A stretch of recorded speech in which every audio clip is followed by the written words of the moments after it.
তো আসেন আরেকটা জিনিস দেখাই আমাদের যেটা হচ্ছে বুফে টেবিল। তো বুফে টেবিলের মধ্যে সর্বপ্রথম আমি দেখাতে চাই দুইটা দরজা আছে। দুইটা দরজার ভিতরে এখানে শুধু একটা রাফ লাগাই দিছে, ঠিক আছে, শুধু একটা রাফ। পাল্লাগুলো দেখেন,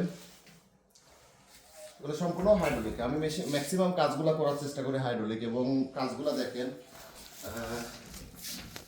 এটা সেম, নিচে সেরকম কোনো কাজ নাই। মেন কাজটা যেটা সেটা আসেন দেখাই এখন, ক্যামেরাটা এখানে দেখাও। আচ্ছা, এই যে রিমোটটা, এটা আমি এখন অফ করে দিলাম, ঠিক আছে। আচ্ছা, দ্বিতীয়ত অন করলাম। অন করার পর লাইটটার দিকে ফোকাস করো। এই যে আমি এটা ঘোরাচ্ছি, যখন এদিকে ফোকাস থাকবে, তাই না?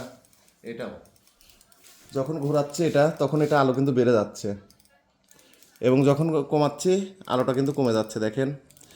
তো এই একটা জিনিস। তো ক্যামেরাটা ঘোরাও। দ্বিতীয়ত পিছিয়ে চলে যাও।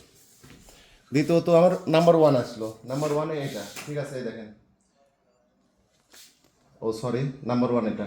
আচ্ছা, এটা কিন্তু আমার অফ হয়ে গেল এখন, কিন্তু ওইটা কিন্তু জ্বলতেইছে, কারণ এটা 1 নাম্বার সুইচ, দ্বিতীয়টা 2 নাম্বার সুইচ, ওইটা জ্বলতেছে দেখেন।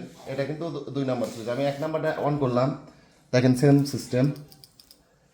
তো সব মিলে গাইস, কাজটা কেমন হয়েছে অবশ্যই জানাবেন আপনারা, কাজটা কেমন হয়েছে। ওকে, ধন্যবাদ।